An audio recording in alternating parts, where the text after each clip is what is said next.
Hello friends, welcome to knowledge world. આજે આપણે જોવાના છે 9 એપ્રિલ 2026ના ડેલી કરંટ અફેર, જેમાં આજના દિવસના ખૂબ જ અગત્યના પ્રશ્નો અને સાથે સાથે તેને રિલેટેડ ટોપિક વિશે પર ચર્ચા કરીશું. તો શરૂઆત કરીએ આજના વિડીયોની. પ્રથમ પ્રશ્ન છે, તાજેતરમાં કયા રાજ્યના દિવ્યાસિંહે માત્ર 14 દિવસમાં એવરેસ્ટ બેઝ કેમ્પ સુધી સાયકલ ચલાવી અને રેકોર્ડ બનાવ્યો છે?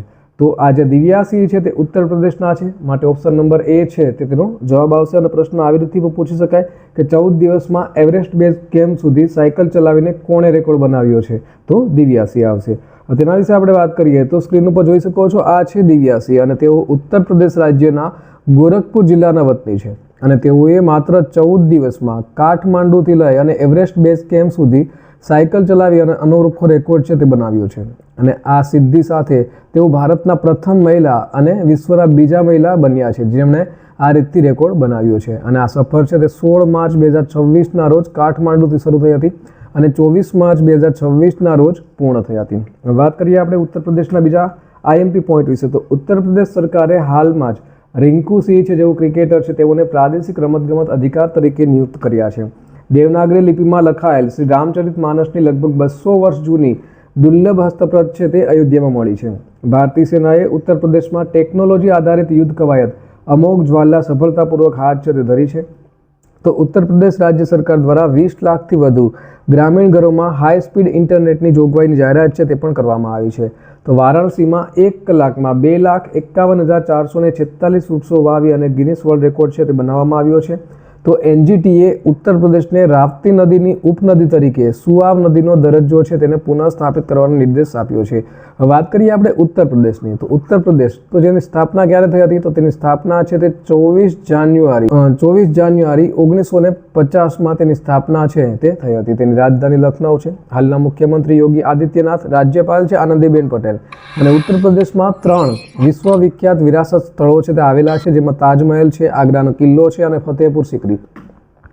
તો તાજેતરમાં માઇક્રોસોફ્ટે ભારતમાં તેનું પ્રથમ એઆઈ સ્કિલ સેન્ટર ક્યાં શરૂ કર્યું છે? તો હાલમાં જ માઇક્રોસોફ્ટ દ્વારા આ જે એઆઈ સ્કિલ સેન્ટર છે તે ચંડીગઢ યુનિવર્સિટી દ્વારા સ્થાપિત છે તે કરવામાં આવ્યું છે, માટે ઓપ્શન નંબર સી આવશે. તેના વિશે વાત કરવામાં આવે તો માઇક્રોસોફ્ટે ભારતમાં તેનું પ્રથમ જે એઆઈ સ્કિલ સેન્ટર છે તે ચંડીગઢ યુનિવર્સિટીમાં શરૂ કર્યું છે.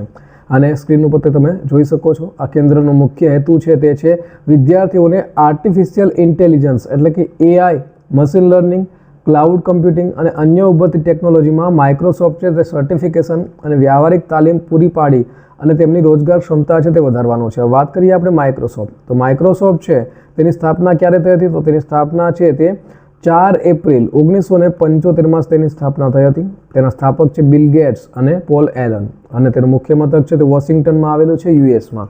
ત્યાર પછી જોઈએ તો તાજેતરમાં નાણાકીય વર્ષ 2026માં કાર્ગો હેન્ડલિંગની દ્રષ્ટિએ કયા બંદરને પ્રથમ ક્રમાંક આપવામાં આવ્યો છે? તો કાર્ગો હેન્ડલિંગની દ્રષ્ટિએ જે દીનદયાળ બંદર છે તેને પ્રથમ ક્રમાંક આપવામાં આવ્યો છે, માટે ઓપ્શન નંબર ડી આવશે. તેના વિશે વાત કરીએ તો નાણાકીય વર્ષ 2025-26માં જે કાર્ગો હેન્ડલિંગની દ્રષ્ટિએ દીનદયાળ પોર્ટ ઓથોરિટી એટલે કંડલા બંદર છે ભારતના તમામ મુખ્ય બંદરોમાં પ્રથમ ક્રમે છે. અને દીનદયાળ પોર્ટ છે તેને નાણાકીય વર્ષ 2026 દરમિયાન record break 160.11 million metric ton cargo છે તેને હેન્ડલ કર્યો છે.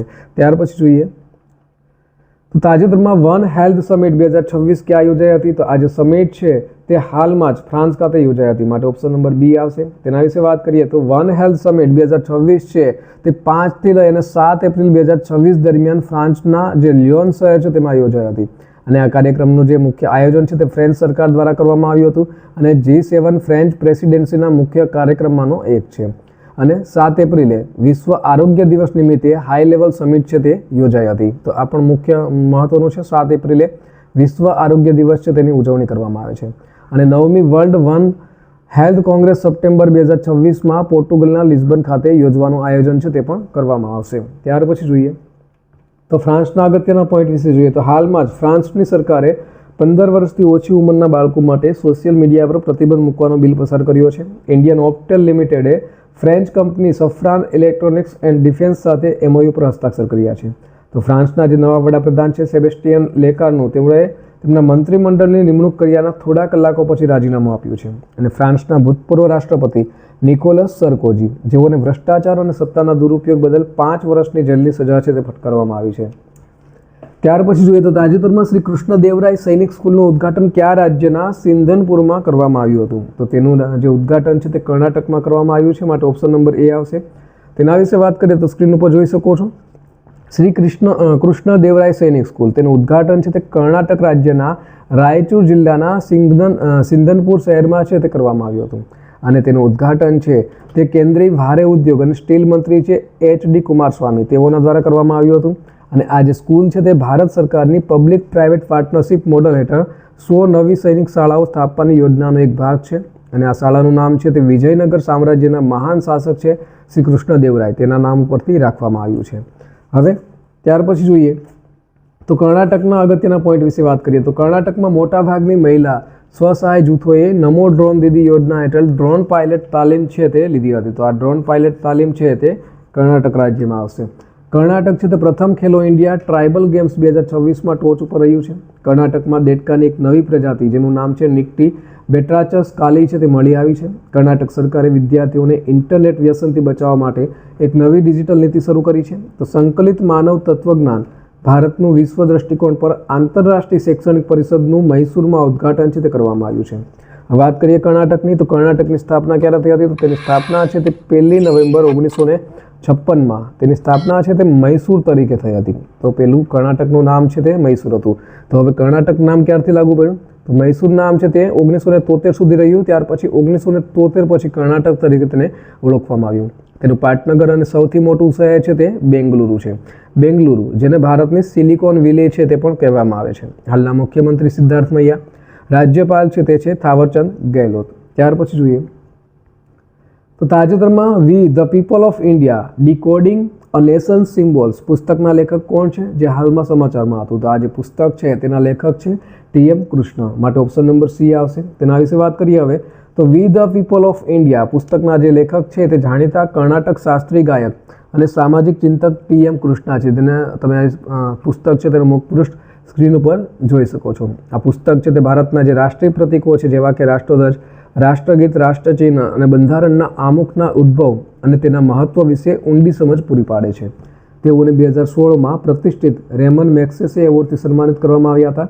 અને જે પ્રખ્યાત પુસ્તક છે વી ધ પીપલ, આના લેખક છે તે પ્રખ્યાત ન્યાયશાસ્ત્રી અને અર્થશાસ્ત્રી નાની પાલખીવાલા છે. તો આવું જ એક નામનું પુસ્તક છે તે પણ હતું વી ધ પીપલ. અને આ જે પુસ્તકનું નામ છે તેનું નામ છે વી the people of India decoding a Nations symbols. તો આ બંને પુસ્તક અલગ અલગ છે. ત્યાર પછી જોઈએ હવે તો બીજા અગત્યના પુસ્તકોની વાત કરીએ તો આશુતોષ અગ્નિહોત્રી દ્વારા લખાયેલ રામ તપસ્વી રાજા પુસ્તકનું વિમોચન કરવામાં આવ્યું. Karuna the power of compassion Kailash Satyarthi દ્વારા લખાયેલું હતું. Tides of time India's history through murals in parliament, આ છે પુસ્તક તે સુધા મૂર્તિ દ્વારા લખવામાં આવ્યું હતું.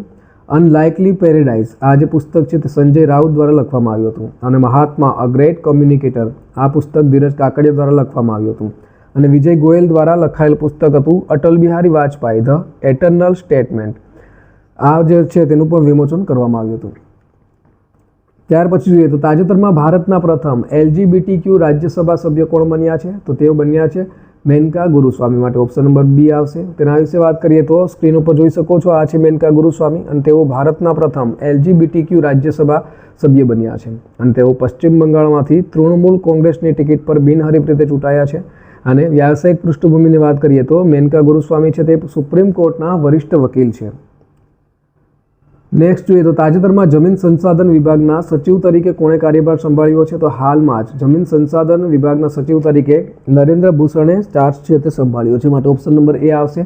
તેના વિશે વાત કરીએ તો 1992 બેચના છે તેઓ અને ઉત્તર પ્રદેશ કેડરના વરિષ્ઠ IAS અધિકારી છે નરેન્દ્ર ભૂષણ, અને તેઓએ જમીન સંસાધન વિભાગના સચિવ તરીકેનો કાર્યભાર સંભાળ્યો છે. અગાઉ તેઓ ઉત્તર પ્રદેશમાં અધિક મુખ્ય સચિવ તરીકે કાર્યરત હતા. અને તેઓએ નિધિ ખરે જે 1992 બેચના IAS અધિકારી છે અને તેઓને તેમનું સ્થાન લીધું છે.